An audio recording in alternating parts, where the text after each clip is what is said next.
Ah, essa aqui é moleza. Olha lá, ó. Quer ver? Essa é a C. Como que não é C? É C, sim, C de certo. C. Ah, C de com certeza. C. C é C, sim. Eu sei que é C. Essa aqui tá certinha, vai lá. C. C, C, C, C. E esse negócio aqui, eu não penso, logo insisto. E roda a vinheta que eu vou levar um tempo aqui.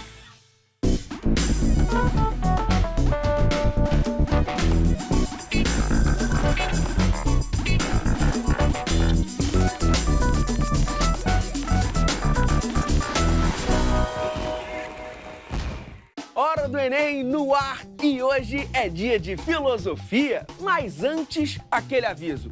Perdeu algum episódio?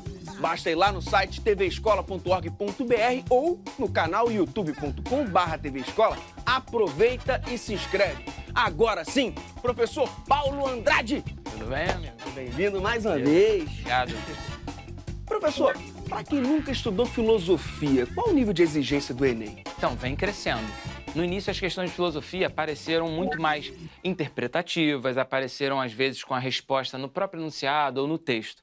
E aí você vai percebendo que o nível de dificuldade, o nível de compreensão do candidato vem aumentando. E qual a sua sugestão para organizar os estudos em filosofia? Primeiro, o candidato, o aluno, quem for participar do Enem, precisa lembrar que não existe a prova de filosofia. Existem questões de filosofia na prova de ciências humanas, o que faz muita diferença. É você entender que áreas da filosofia, que correntes da filosofia, que períodos da filosofia eu posso articular com sociologia, com história, com geografia, com as outras áreas do conhecimento, com as outras áreas das ciências humanas. Eu posso te dar alguns exemplos clássicos. Você vai pegar, por exemplo, em história, um conteúdo de iluminismo. É o período de início da Revolução Industrial na Inglaterra, século XVIII. E a filosofia está falando de autores muito importantes, como John Locke, que vão pensar o Estado, que vão pensar como o indivíduo se posiciona, qual é o papel do Estado. E então, assim, são conceitos que ultrapassam as barreiras da filosofia, ou só da história, ou só da geografia. E vale lembrar que a evolução na filosofia tem mais a ver com a interpretação, né, professor? Não, com certeza. Se a gente pegar a ideia de evolução que a gente traz lá do século XIX, significa dizer que se aqui é o ponto A e aqui é o ponto B, necessariamente o ponto B é mais evoluído do que o ponto A. Na filosofia, o conceito de evolução não é assim. Então, é como se fosse um caminho, uma linha, ao longo do tempo, com avanços, retrocessos, rupturas e permanências. O fato de um autor escrever no século XX não significa que ele é melhor do que o autor do século XIX ou do século XVIII. A noção de evolução para a gente é uma questão meramente cronológica, diferente de outras áreas do conhecimento e tal. Isso é muito importante para o candidato. Ele precisa entender como conceitos se comportam de maneiras diferentes em diferentes áreas do conhecimento. Professor, hoje você separou duas questões para a gente. A primeira é sobre Santo Agostinho. Por quê? Porque é um assunto que caiu bastante, ou filosofia medieval, ano passado, na última edição do Enem, foram duas questões e que com Santo Agostinho especificamente, a gente não só trata da filosofia medieval, mas a gente tem que necessariamente resgatar Platão. E aí vem essa noção de evolução nesse sentido de um conteúdo, um conhecimento puxa o outro. Qual foi o impacto dele na cultura ocidental? Tradicionalmente, a gente classifica o Santo Agostinho como um dos maiores pensadores, se não o maior, para muita gente o maior, tá? Um dos maiores pensadores do cristianismo e que foi responsável pela, entre aspas, cristianização das ideias de Platão. Então, quando você enxerga em trechos da Bíblia ou do próprio Santo Agostinho algumas frases, algumas sentenças, alguns conceitos, ele usa Platão para explicar isso.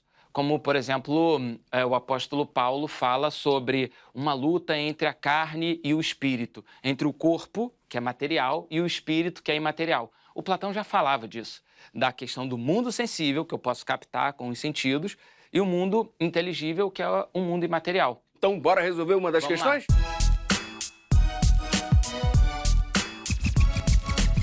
Tá aí, ó, questão 22 do Enem de 2015, Caderno Azul, segunda aplicação. Se os nossos adversários, que admitem a existência de uma natureza não criada por Deus, o sumo bem, quisessem admitir que essas considerações estão certas, deixariam de proferir tantas blasfêmias, como as de atribuir a Deus tanto a autoria dos bens quanto dos males. Pois, sendo ele fonte suprema da bondade, nunca poderia ter criado aquilo que é contrário à sua natureza. Olha o nome do livro, do Agostinho, A Natureza do Bem. Para Agostinho, não se deve atribuir a Deus a origem do mal porque, letra A, o surgimento do mal é anterior à existência de Deus. Letra B, o mal, enquanto princípio ontológico, independe de Deus. Letra C, Deus apenas transforma a matéria que é, por natureza, má. Letra D, por ser bom, Deus não pode criar o que lhe é oposto, o mal. E letra E, Deus se limita a administrar a dialética existente entre o bem e o mal. Tá, e dialética, professor, é uma palavra diferente. O que significa? Se a gente pudesse analisar vários conceitos que aparecem, não só o dialética, mas até ontológico, que é uma palavra, ou são termos, que o candidato tem que ficar atento, remetem a outras áreas da filosofia. A dialética fala de alguma coisa que tem uma troca, uma ida e uma volta. E aparece com Heráclito, lá atrás, nos pré-socráticos, a coisa da constante mudança. Ontológico também, que fala do estudo do ser, de alguma coisa imaterial. Por que Santo Agostinho é importantíssimo? Porque ele está dentro de um período da Idade Média que a gente chama de patrística, que é o momento em que o cristianismo ele precisa dar respostas a certas acusações. E o Santo Agostinho escreve várias das suas obras e ganha muita notoriedade argumentando, promovendo debates contra essas pessoas que acusavam o cristianismo de ser só mais uma religião, de ser uma heresia, um desvio do judaísmo e assim vai. Por que esse período tem esse nome patrística? Porque é o período dos pais da igreja. E Santo Agostinho foi o mais importante deles, digamos assim. E aí ele está dando uma resposta que é muito boa. Meu amigo Lande, eu tenho certeza que você já parou para perceber sobre maldade no mundo, para pensar sobre tristeza. Poxa, uma tragédia ambiental, uma criança que já nasce com uma deformidade.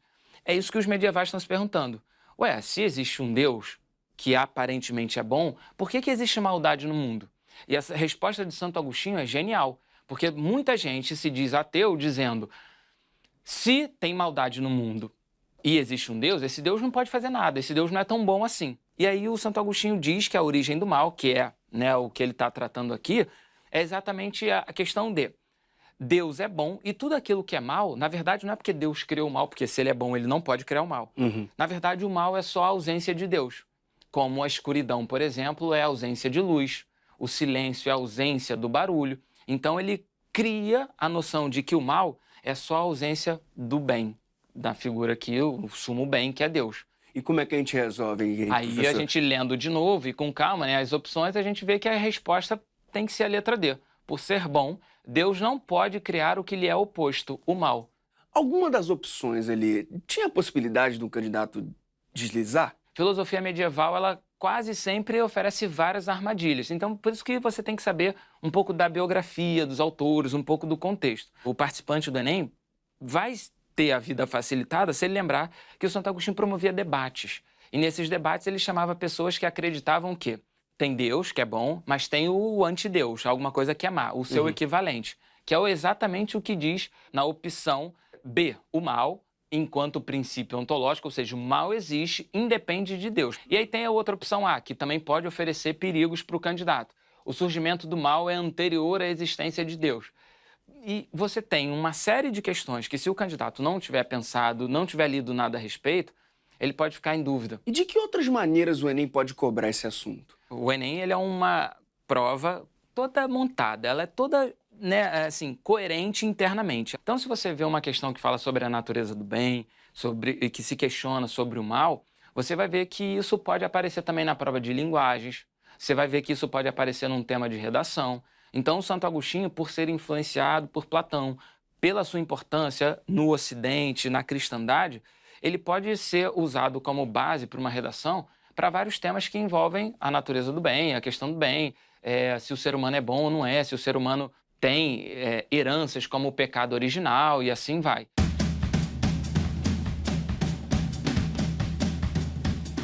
Para para além da filosofia, pode aparecer em outras áreas, além do português? Olha como é que pode cair em geografia num paralelo belíssimo, porque na época de Santo Agostinho não existia a noção de Europa.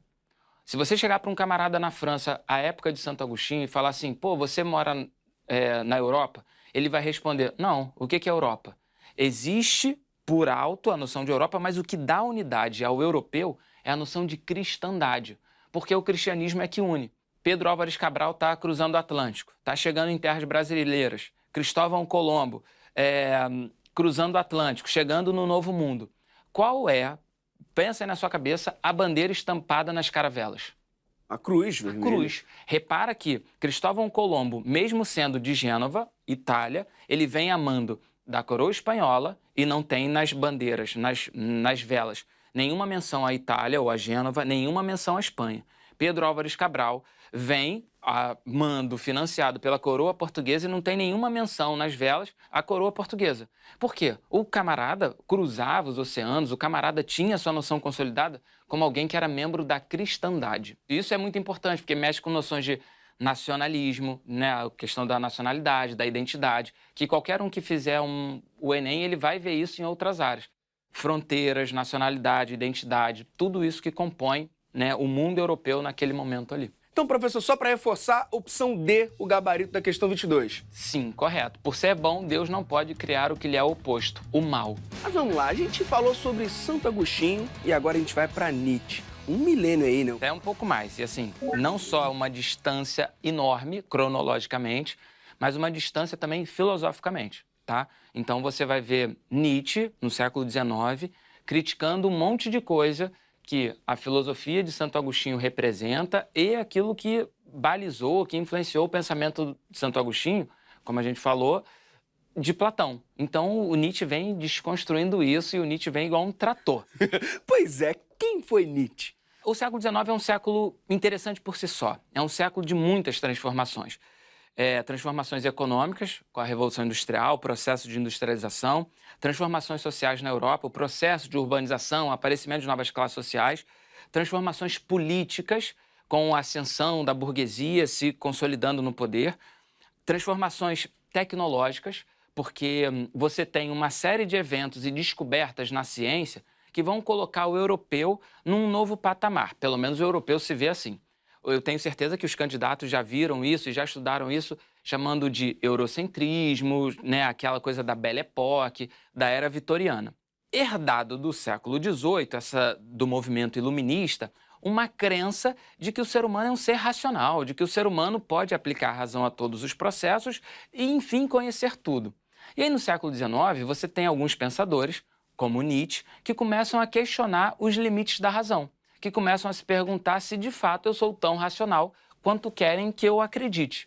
E aí o Nietzsche é um dos principais nomes, não é o único, a gente vê pensadores como Schopenhauer, que vem, né, na transição, você vê depois de Nietzsche pensadores como Freud, que vão todos eles questionar até que ponto essa tal razão, celebrada e endeusada pelos iluministas, tem que ser de fato o motor, tem que ser de fato aquilo que nos guia. E aí o Nietzsche é o cara que vem e ele mesmo anuncia sua filosofia a golpes de martelo, porque ele vem para destruir, para colocar em xeque uma série de convenções morais, políticas, estéticas que a Europa defendia, que a Europa acreditava naquele momento. E Nietzsche aparece muito no Enem, professor? Muito, aparece demais, direta e indiretamente. A presença de autores do século XX, vários deles, correntes filosóficas, eles são influenciados por Nietzsche. E quais são os conceitos que a galera precisa ter em mente sobre Nietzsche? Noção do eterno retorno, o amor fati, a vontade de potência, são percepções, conceitos que o Nietzsche trabalha para balizar toda a sua argumentação contra os costumes, contra a moral vigente. E aí o que o Nietzsche quer fazer, que é um outro conceito dele, é tirar o camarada daquela moral de rebanho, de acreditar que ele está ali porque ele quer. E, na verdade, não é porque ele quer. É porque alguém fez com que ele pensasse daquela maneira e ele teria que romper com isso. O conceito mais famoso do Nietzsche, que inclusive é bem distorcido e já apareceu várias vezes com charge, é o seu conceito de Übermensch, que traduzindo seria alguma coisa tipo o além do homem. Uma tradução, mais ou menos, o super-homem. E aí eu já vi muitas questões, eu já fiz questões fazendo um paralelo entre o ultra-homem do Nietzsche e o super-homem e o super-herói. Para o Nietzsche, o além do homem, o ultra-homem, é aquele camarada que não se deixa dominar por convenções morais, que pensa sozinho, que pensa por si só e que não se preocupa muito com o que vão achar dele, com as convenções. Ele vai e segue a sua vontade. Então, o super-homem, o herói, ele é o oposto disso. Ele é o cara que preza pelo bem comum, ele está ali todo, né, certinho. Se a gente fosse colocar o super-homem, o herói, dentro de alguma filosofia, de algum pensador, a gente colocaria em Kant, filósofo do século XVIII, que o Nietzsche chama, em um de seus escritos, de verme desprezível. Porque o Kant trabalha com a razão lá em cima e o Nietzsche fala, não é a razão que guia o homem, é a vontade. Então bora destruir todas as dúvidas. Vamos lá. Partir para a questão? A golpes de martelo.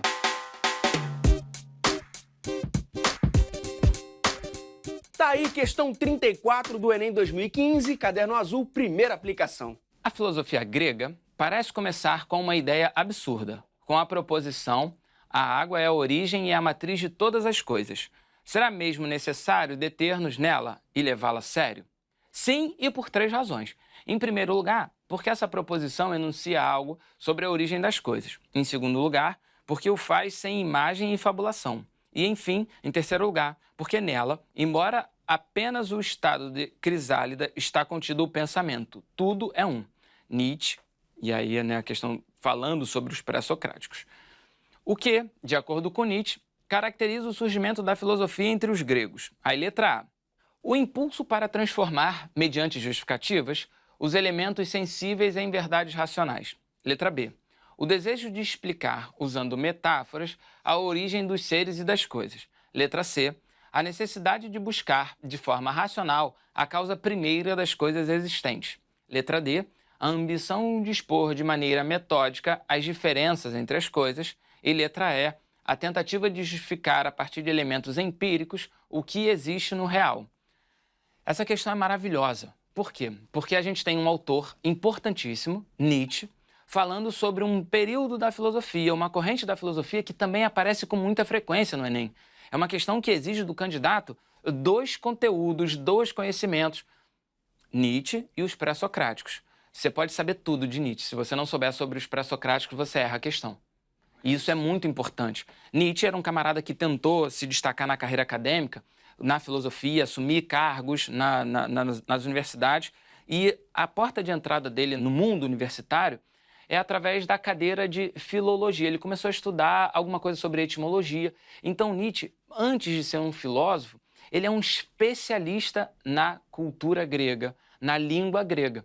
E o Nietzsche, a partir do seu conhecimento da filosofia grega, é que ele constrói um monte de coisa. E ele é o cara que resgata, porque para eles, filósofos como Santo Agostinho, Platão, Sócrates, Aristóteles, prestam um desserviço à filosofia. Porque o que a gente tem que é estudar o todo e não pensar maneira de viver, de bem comum, noção de justiça, noção de...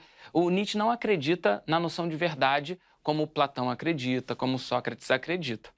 E aí, se a gente olhar essa questão, a gente tem que lembrar o que os pré-socráticos representam e o que eles buscavam. Os filósofos pré-socráticos, como o próprio nome sugere, vêm antes de Sócrates. E esses camaradas queriam entender o funcionamento da natureza, o funcionamento do cosmos.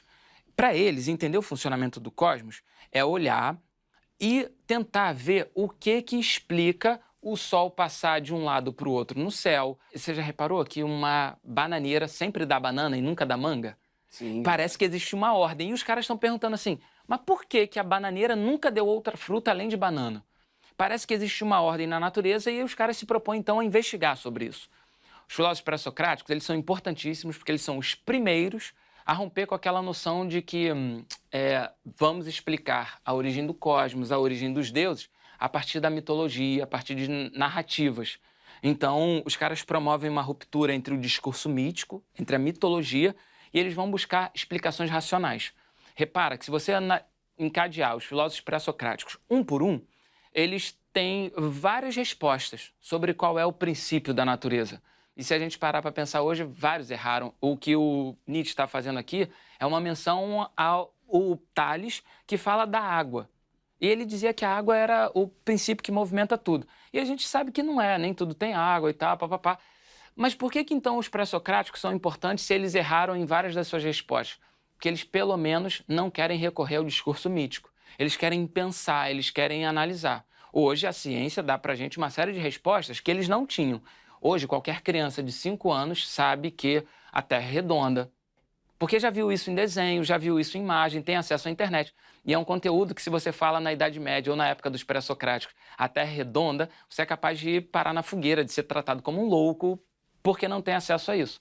Então, olhando essa questão, a gente vê que a resposta é a letra C. Necessidade de buscar, e aqui que está o cerne da resposta. De forma racional, a causa primeira das coisas existentes. Então, eu não quero acreditar que a origem do céu é isso, que a origem da montanha é aquilo, porque alguém me disse. E dava pra errar a martelada aí, acertar o dedo, outra opção? Dá sim, porque, de novo, se o aluno não tiver conhecimento do que representa, ou quem são os pré-socráticos, ou o que é Nietzsche, ele pode marcar qualquer uma das opções. Olha só, o impulso para transformar, mediante justificativas, elementos sensíveis em verdades racionais. Qual é o erro da letra A, por exemplo? Se você não tiver um conteúdo de filosofia, você não sabe nem o que significa elementos sensíveis. Imagina um cara que nunca estudou filosofia achar que sensível é o elemento que chora à toa, que está de TPM. E não é isso. Elemento sensível são os elementos que podem ser captados através dos sentidos. Visão, tato, paladar, olfato e audição. Tranquilo? Então, assim, são várias pegadinhas ou possibilidades de erro para o candidato que não está bem preparado, que não leu nada sobre o tema. Então, só reforçando a opção C. Necessidade de buscar de forma racional a causa primeira das coisas existentes.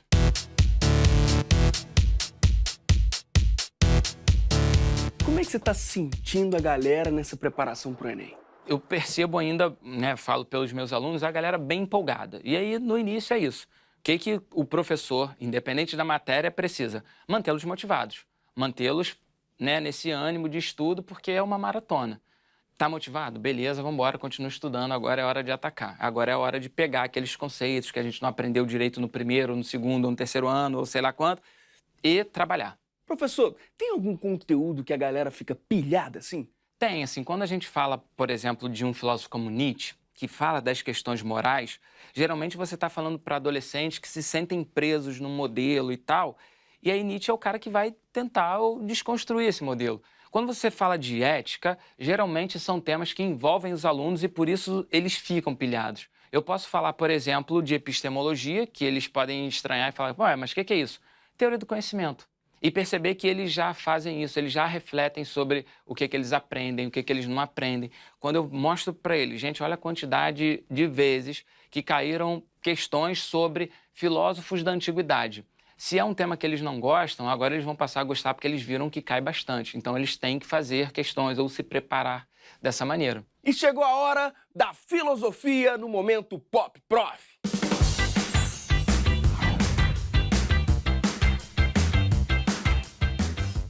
Qual seria a sua idade se você não soubesse quantos anos tem? Qualquer uma. Porque se você parte do absurdo, você pode chegar no absurdo. Só sei que nada sei. Depois de tanto tempo, já não dava para ter aprendido alguma coisa? Tem filósofos que dizem que trocariam tudo para aprender metade do que ignoram. Então, assim, você vai aprendendo, mas quando você aprende, você percebe que você ignora mais um monte de coisa, entendeu? Se tudo deve ser questionado, devemos questionar o fato de questionar? Com certeza. A razão, ela consegue investigar todas as coisas, inclusive ela mesma. Você já parou para se perguntar se alguma vez você estava agindo errado, de propósito ou não? Depois desse questionamento, esse foi Paulo Andrade no nosso Momento Pop Prof. Professor, você não vai embora sem deixar aquele conselho classe A. O Enem é difícil, a gente sabe disso. É uma maratona, são 2 dias de provas e provas longas. O aluno que tem hábito de leitura, ele fica menos cansado lá na frente. E hábito de leitura é alguma coisa que a gente precisa construir. Se você separar um tempo do seu estudo para ler poucas páginas por dia, no final de uma semana você já leu um número considerável, no final de um mês você já leu um número considerável. Então eu preciso convencer os alunos que estudar é importante pra caramba, fazer exercícios, provas antigas é importante pra caramba, mas ler também. Professor, muito obrigado mais uma vez. por toda a ajuda. Eu que agradeço. A gente fica por aqui e eu sei que você já está ligado no nosso site. Então corre lá para conferir os outros episódios. Basta acessar tvescola.org.br ou youtube.com/tvescola. Até a próxima. Depois desse questionamento, esse é o momento... Desculpa. Tá.